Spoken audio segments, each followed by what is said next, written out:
Yeah, so nice to meet you. Nice Thank to you so meet you. much for taking the time to meet with us. Oh, my pleasure. There's been a real push for more political will and participation of the younger generation in a lot of the government processes. And so Marcus and I and a few other people are interested in bringing out more young voters to participate. Absolutely. And, you know, I think our vision is really aligned with the OCP. Like personally when I read that, I was like, this is me and this is everything that I believe. You read the whole OCP? I'm really impressed. It's huge. It's quite a document. It's beautiful. Yeah. And, you know, I couldn't agree more with pretty much everything that's said in that document. But it's like, how do we get there? How do we get there? And, you know, I've been here since I was 19. I got here in the mid-70s.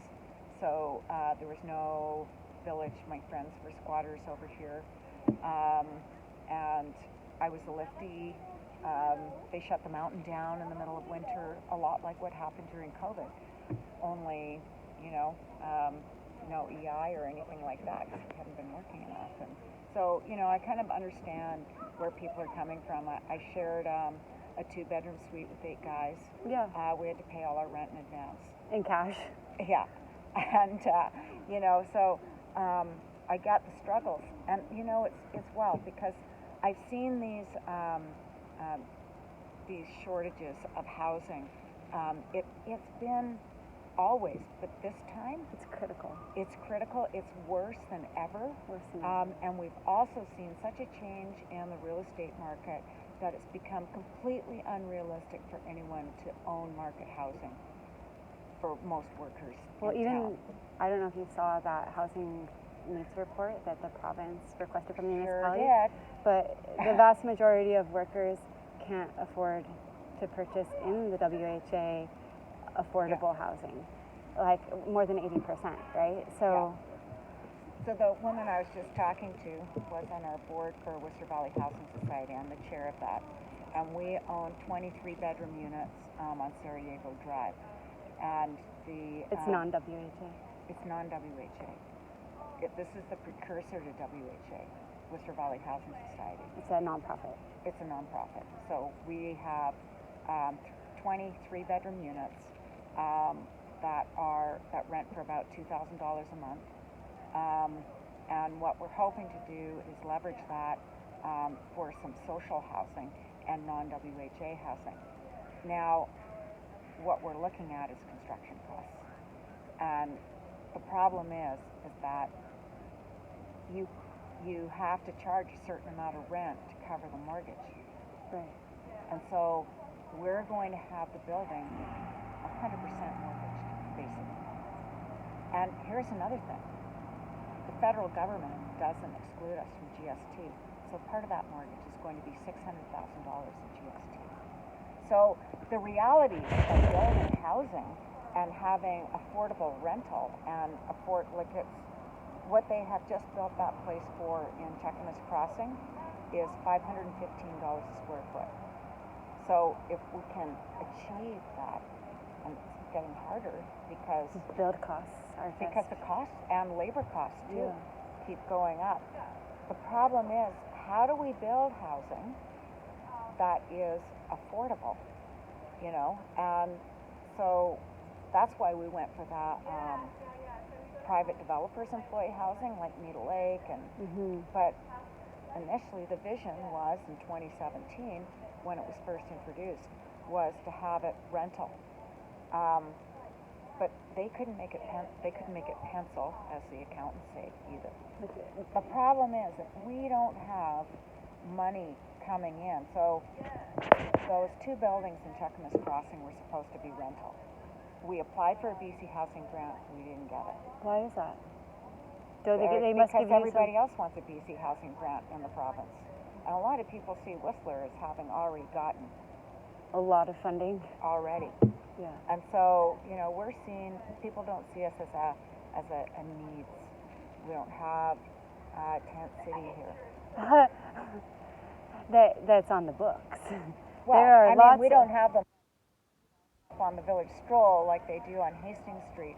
And I'm also on the board of Worcester Community Services, so you know I am aware that there are a lot of needs, and also there are lots of unhoused people working in Whistler. Oh, totally. And so that's why we were hoping for one floor of that to be social housing. And so we don't have any social housing here. If you need emergency housing, you might, through WCSS, get into a hotel. If you're a woman fleeing domestic violence, we have recently, House on Women's Center has recently gotten some housing.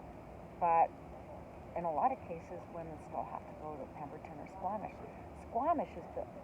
Pemberton is building social housing through Sea to Sky Community Services. Sea to Sky Community Services has 3 buildings in Squamish. We have nothing. Right. I've been to the family housing in Squamish. I forget what it's called. It's like over by downtown. Yeah. And it houses tons of like refugees. Sorry? It houses tons of refugees. Yeah. Lots of Syrian refugees Yeah. in there. It's really nice. Yeah. Yeah. Affordable. And so, you know, that's something that's missing from here. The other thing that was, and I don't know if you've seen, but I have thrown my hat back into the ring, and one of the things I talked about in my press release was WHA has done a really good job for people that have lived here a while, are established, they've gone through the wait list. But for our frontline workers, we don't have anything. Yeah, so that's kind of where my background is. I was running an emergency service for all of the Sea to Sky. Oh, were you with Sea to Sky Community Services? I was Twin Trees Veterinary Clinic, the only after-hours emergency veterinary clinic, Whistler, Pemberton, and Squamish. Were you the lady that wrote to us about the lack of housing? I wrote a letter to the Peak. Didn't it come to council as well? I don't know that it did. There was one that came to council as well. But I can tell you that, you know, if it's not evident, you know, 90% of people today think of their pets as family, and we were saving so many pets, and now they're all driving to Vancouver. And even Squamish, their newspaper was up in an outroar about Squamish residents having their pets die on the way to Vancouver. So there's, you know what I'm saying? And I built the clinic, I staffed it, I had an amazing team. There was no support for our type of service in Whistler. All of our staff lost their housing. You can't bring in, you know, you can't staff those positions by people who aren't qualified, be they residents or temporary foreign workers. Our staff, our team needs to do 4 years of undergrad. Then, you know, even the nurses do 3 years of postgraduate training. Yeah. It takes me 6 to 12 months to train them in ER. So essential workers were another area that we wanted to focus on. I don't know if you're aware, but the Sports Legacy building, which is nearing completion, and Cheakamus Crossing, also has an essential worker component in it. And how many bed units are in that? I didn't know, but here's a question for you. Where does the responsibility of the municipality start, and where does the responsibility of business start? And so business, should businesses take on some of the housing responsibility, or should it be a municipal responsibility? Well, I guess it depends on the business, and I can speak for myself, and looking at the general practitioners, they're probably in the same situation. We're not in a financial position to be able to purchase housing. Who is? You know, for our staff, or even to rent housing for our staff. Yeah. You know, I, like with the difficulties in staffing it with other doctors, when I got injured, I closed it permanently. Yeah. Because when I got injured, I could not bring in even a single emergency vet to replace me. We found one who had specialized training like I did, who would have been suited for the job and was willing. She is a professional, didn't want to share a bedroom, didn't want to share a house, had 2 dogs. Yeah. We reached out to the community. We could not find her a single place to live in Whistler. And with the overhead costs of a hospital, nobody ever looks at their own medical bills. Nobody has any concept of how much money it goes into running a hospital, how much staff are needed. All of that was on my shoulders, absorbing that cost personally. And same thing for the general practitioners. So what we've had, there is no, that I've seen, any committee for healthcare workers, for first responders on municipal council. I've been looking, I'm like, well, I've been a first responder, just so you know. Yeah, I realized that. I'm like, we have a May long weekend and a bear committee and like all of these committees. I was like, who is checking in with the healthcare workers, the paramedics, the firefighters, the ski patrol, the general practitioners, the hospital, the nurses, and saying, what are the challenges that you're facing and how can we help support you? And when I do speak to them and ask them, the vast majority of them say, if you could fix the housing problem, a lot of our other problems would be less critical. So one of the things, and I want to get to Marcus because I think he probably has a bunch of questions as well, is that you've got to also think with municipalities about jurisdiction.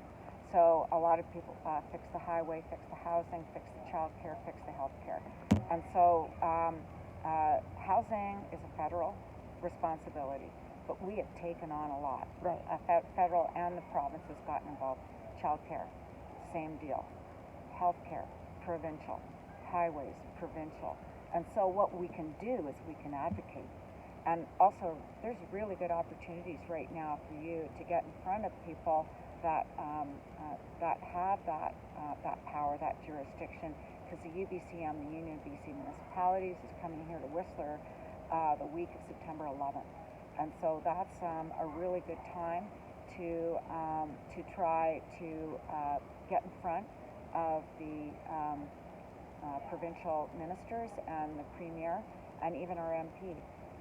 And so you'll be able to, I think you should be able to see the conference schedule and see who the speakers are.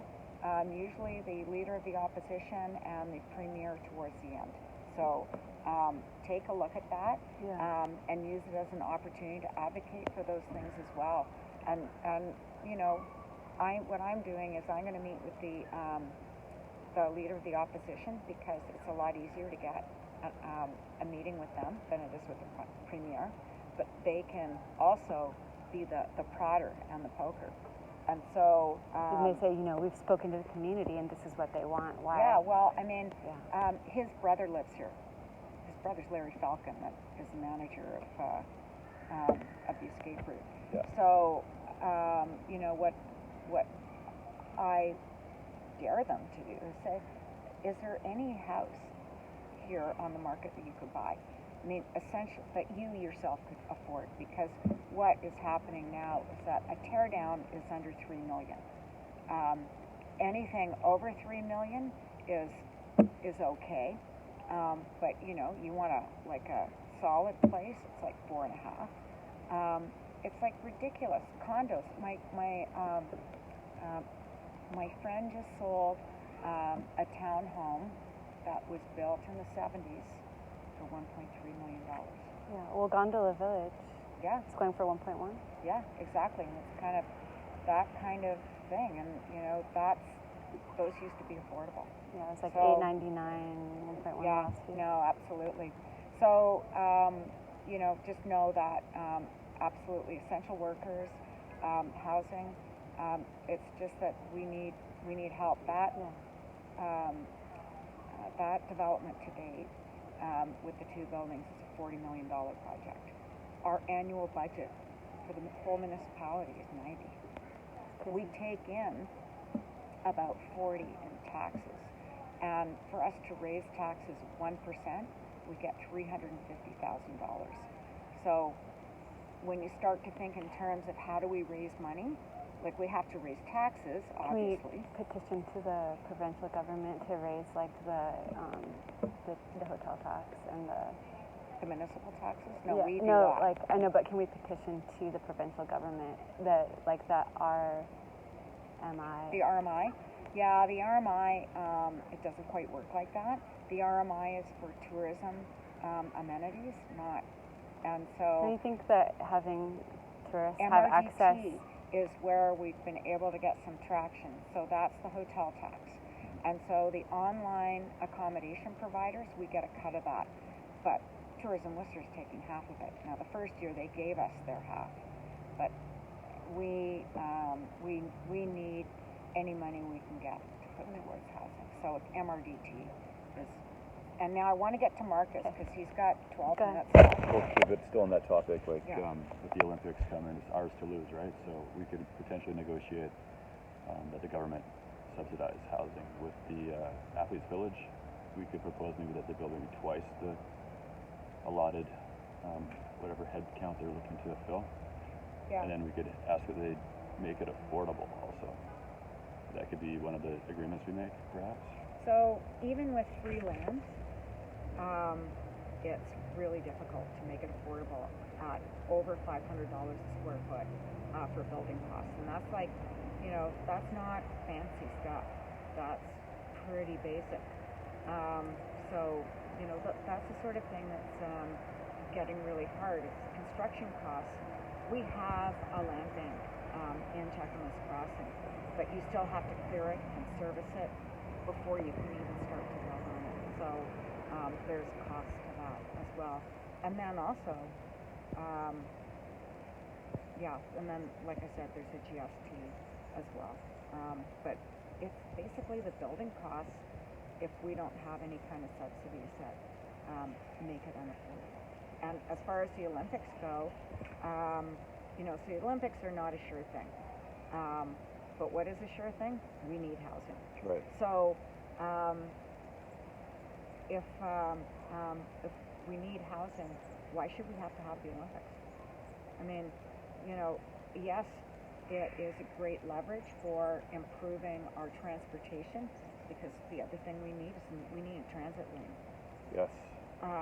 So we need a queue jumping lane so that people aren't sitting in buses or sitting in cars, and the transit becomes a more attractive alternative to jumping in your car and doing stuff.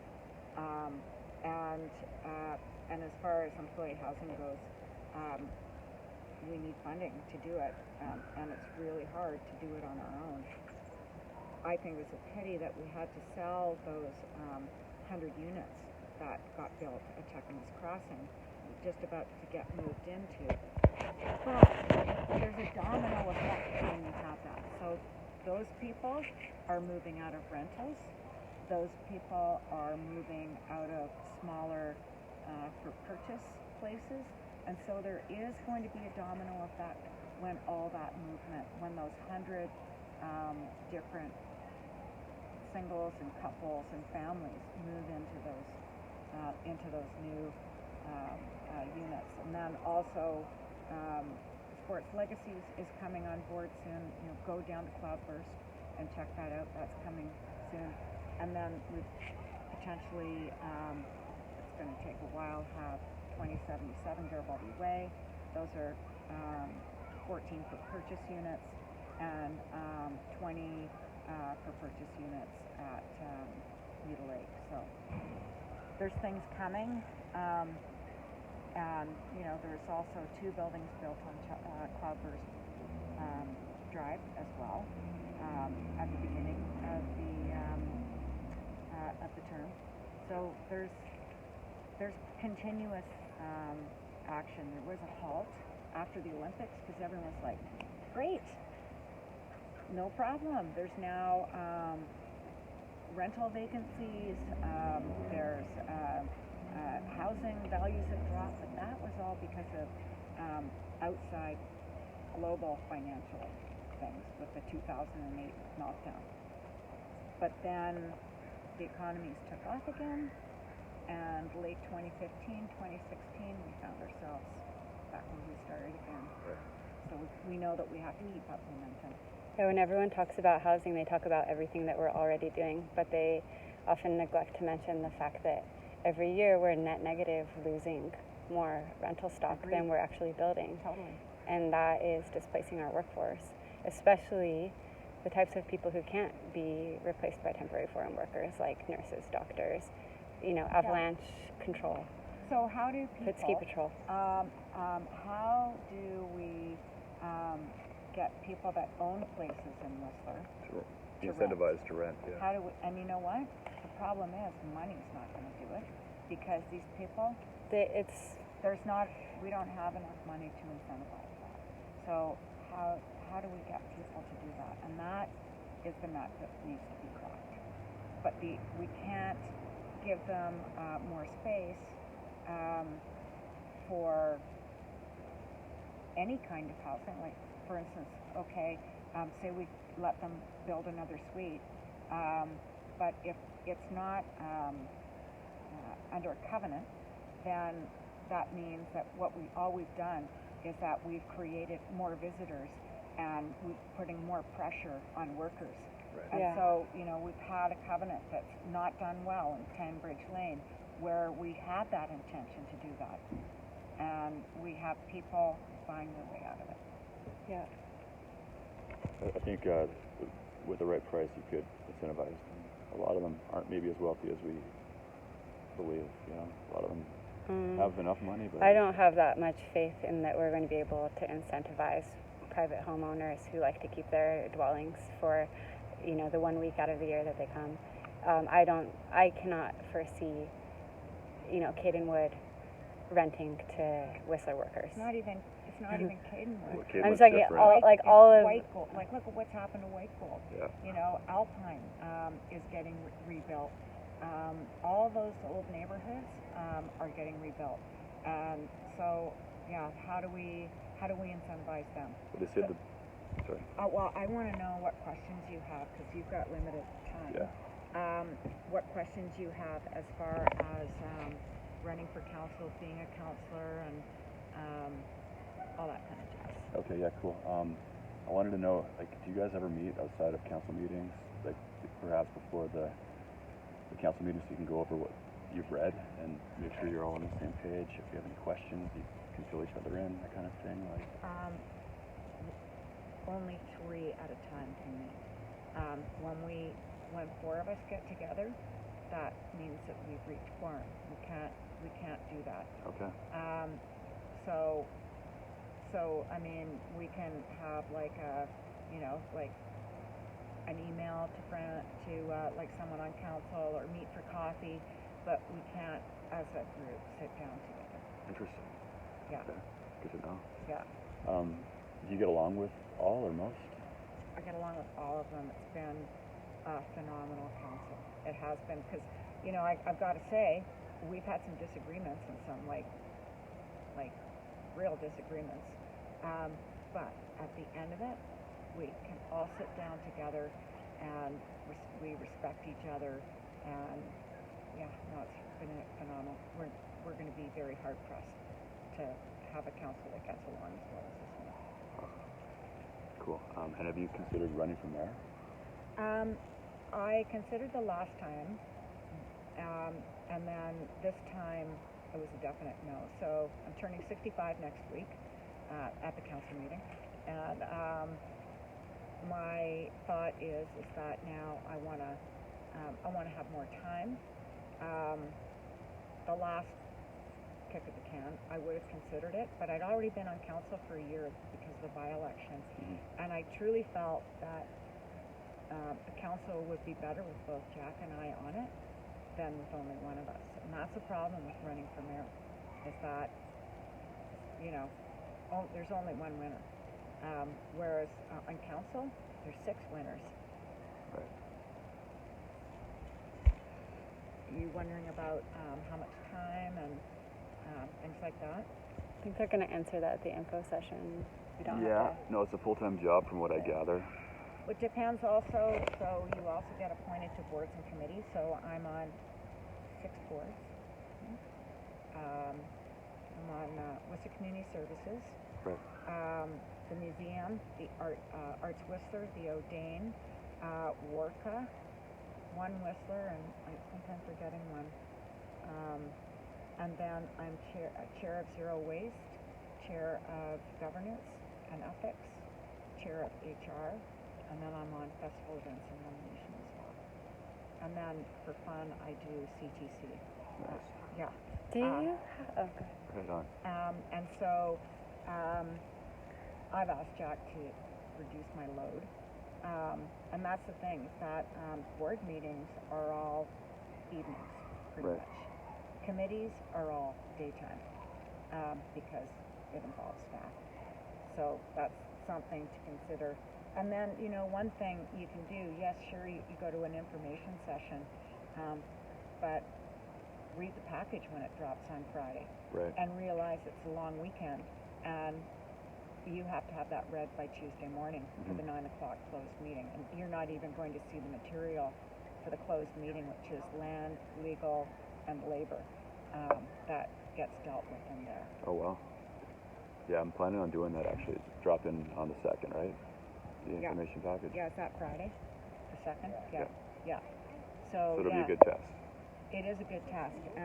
And then what I do is I write notes and put my questions in and start to think, like, what to me is not obvious in the package and might need clarification for people that their only connection could be reading a story in the Peak, possibly watching it online or being there, and so only seeing the staff report rather than the staff presentation rather than reading the entire report. So these reports are like anywhere from 30 pages to 150 pages, depending on the detail. And then there's more than one. Right. It's a lot of reading. It's a lot of reading, and I take notes. Like, I'm a handwritten note taker. Some people, you can in eScribe do notes on each of the files. Okay, cool. I find that really hard, though, in the meeting to get there, because then all of a sudden then you're on the next one, and now you've got to load the next file, and so I just like having it all. And then also, even when I'm offline, I can go, and I highlight each of the items so that I can just like flip back and see things. You ever listen to the reading material? There's an app that you can I know. Yeah, one of our board members on Worcester Valley Housing Society is blind, so he has to listen to everything. I have heard that people do that. I think I'm more of a visual person. Then it might kind of help cement that information, hearing it, like reading it and then hearing it. Right. Yeah, best of both worlds. Yeah, but there's so much information. It's really, you've got a few more brain cells left than I do, so might be a bit easier for you. I know the challenge with our generation is that most people don't actually read. I don't know if you noticed that, but like the vast majority of people are interested in this stuff. Most people are not willing or able to read, understand, comprehend all of the packages. I've kind of distributed this free app to people so that they can go onto the RMOW website and just hit play, and it will read to them all of the municipal policies and everything like that. Is it reading it? What kind of voice is it reading? You can choose. There's like 6 different ones, and you can choose the speed. You can get Gwyneth Paltrow to read to you if you wanted to. Oh wow, cool. I've heard I think Jack uses that, and maybe Ralph. Because you can be out walking and listening or riding your bike. Yeah. Anyway, no, I haven't, but I find note-taking very helpful. Yeah, I'm a reader and note-taker. Jack does everything on his phone. Everything. Yeah. That's crazy. So, he'd be a really good person to ask for advice as far as that goes, because I'm obviously pretty old school. Do you have a general practitioner in Whistler? Yes. You do? Yeah. Where is that? At the Worcester Medical Clinic. Okay. Do you know that most people actually can't get access to a general practitioner now? See, one advantage of having been here almost 50 years, and I also worked with that doctor as well in a ski patrol capacity. Privileged, yes. I am. And what about, I guess your family probably has access to them too because of you? Yeah, and it's interesting though, my son was having some trouble. He lives in Squamish. Both my kids live in Squamish. And they called Clark Lewis, and Clark is advertising in the paper he's pretty open, and he makes house calls. He's an emergency doctor too, isn't he? Yes. Yeah, he was actually my son's receiving physician when he got flown off the mountain with a broken pelvis, dislocated hip. Oh wow. Out of ride, don't slide. Oh. Ouch. So he's familiar with his injuries. Do you have any other questions? You're appointed all the councils that you represent, or The mayor does the committees. appointments. the committees? Yeah. So, For the boards and the committees. okay, and then it's 6 total or 5, or depending on the councillors. There's 42 representations that we have amongst 6 of us. councillors. So So seven. now I'm, as I mentioned, on the Governance and Ethics Committee. And on our continuing work plan is to do a review of committees and representation. So we're going to take a hard look at that. Currently, the boards and committees that we sit on are generally ones that we make some kind of financial contribution to, either through tax, excusing them from taxes, or an actual fee for service, like the museum, for instance. Or the Chamber of Commerce. Pardon me? Or the Chamber of Commerce, or Yeah, the Arts with. Chamber of Commerce, we haven't, that's an interesting one. We're still working on that. But we made it a requirement during this term of all the boards that we provide fee for service money to, that we would require a seat, a voting seat on the board. Before we were not voting, now we're voting. Yeah, I saw like what Chamber of Commerce receives about 100,000 in fee for service every year. Arts Whistler like 500,000. Yeah, Arts Whistler also has to run that building. They're right, so they have the Mari Young Art The Center. more young art center, so they have to maintain that building. They have to do, they have to operate the building. So it's about part of that includes the operating costs of the That is nice, yeah, Arts Center. yeah. That's good to know. Yeah. Anything else, Margaret? I think we covered it all. I gotta get going here soon. Oh wait, I don't think I ever got an answer to the question. Why is there no committee for healthcare workers? Well, there is the Healthcare Foundation. That's when I got into jurisdiction. So Right. there's a Healthcare Foundation, and there's also a hospital board for the district. And so Jen Ford chairs that. And she's also on the Healthcare Foundation as well. Right. So her focus has been community services, and so she is the one that has kind of those portfolios. And so because healthcare, we don't have jurisdiction on that. But I mean, But sure, like we you need said, them in our community, and so that's why we supported Sports Legacies and their building, putting in the essential workers covenant into their housing agreement. right. And there's a stratigraphy as well, I'm sorry? a stratigraphy of essential workers, because essential workers cover everything. Construction too. Well, no, Postal. doctors. Construction is essential worker. I'm sure they are. Yeah. But we're talking more like emergency response and that sort of thing. Right. And also childcare. Right. So yeah, I think that was what I was asking is earlier. You said, there are certain things that the municipality doesn't have jurisdiction over, like childcare, education, building roads, and healthcare. Yeah. But there are exceptions to that when we decide that as a municipality we need those services. So we will basically take an active role in that. Mm-hmm. And I just thought it was really strange that there wasn't actually a specific committee for healthcare workers. Yeah, so that should be, like, that would be the hospital board, and the Healthcare Foundation would be advocating there.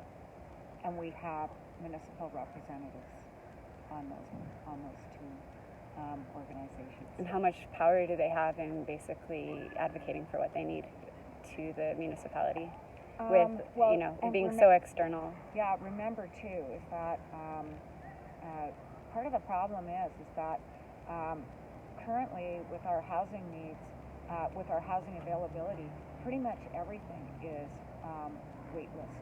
Right. And so that means that if a new doctor comes into town, I know. There's nowhere So for them this to is- live. That's why there's Yeah. no emergency services for pets right now, is because we could not bring in a new doctor. Yeah. And we lost all of our support staff when they were all evicted, when the places that they lived in sold. Yeah. No, absolutely. It's a hole in our housing right now, and there's a whole lot of holes in our housing. Yeah. And it's a big nut to crack. I Emergency. think an awesome person for you to talk to is Dwayne Jackson. He lives, eats, breathes, and sleeps the whole housing issue. Okay. He has worked so hard to make that Checkmas Crossing phase 2 happen. He 2 weeks after we were elected, he said, "Let's go check this site out." Well, we're crawling through the bush, and look at it now. People are moving in next month.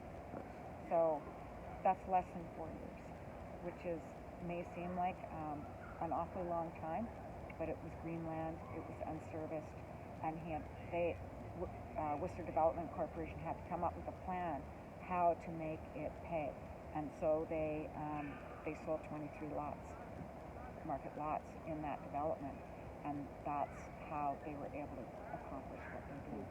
Awesome. Yeah. As far as like emergency response for housing situations, it's like we have all of these plans that take time, like long-term plans, and wait lists. But what do you do for the people who are destabilized from their housing? What kind of net do they have to fall back on, and what plans are in place as far as emergency housing? And that is something that Worcester Community Services has been working on, and they are on our Worcester Valley Housing Right. board. So it's something that we are looking at for sure. But there's nothing really adequate to. Currently, no. Right. So that's a big gap. So I'm out of time, but Okay. I just have one quick question, and it's on the same track. It's like, is there a point where we can announce like a housing emergency? To the province The current or status is inaccurate, but if we were to do like a really accurate one to show other people that are actually homeless and couch surfing, and then the need for it, like the lack of jobs. So we've done one homeless camp in Worcester ever. 2015 or something? I know, it was 2018, I think. It was when Cheryl Scribe was still, I think, the executive director of Worcester Community Services. And there was not a lot of support for it, and it was not done at a good time of year. And other communities do them more often. We have to do homeless surveys.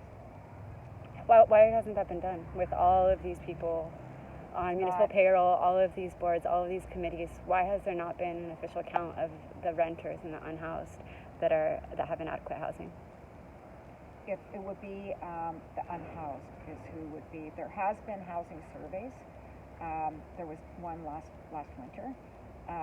But as far as a homeless survey, that means that you send people out at night to look for people Living in their vans. Yeah. So that's never really been brought up to council as something that we need to do. And done by Worcester Community Services. I can't answer that question, but we have. I don't know. I feel like if I were a councillor, that would be my priority: is find out how many people are inadequately housed.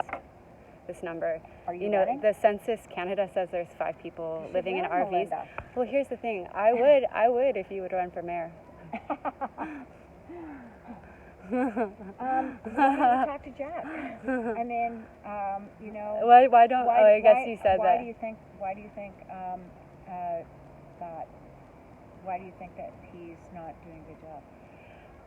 I've watched a lot of the council meeting recordings, and it's really hard to get a direct answer out of him.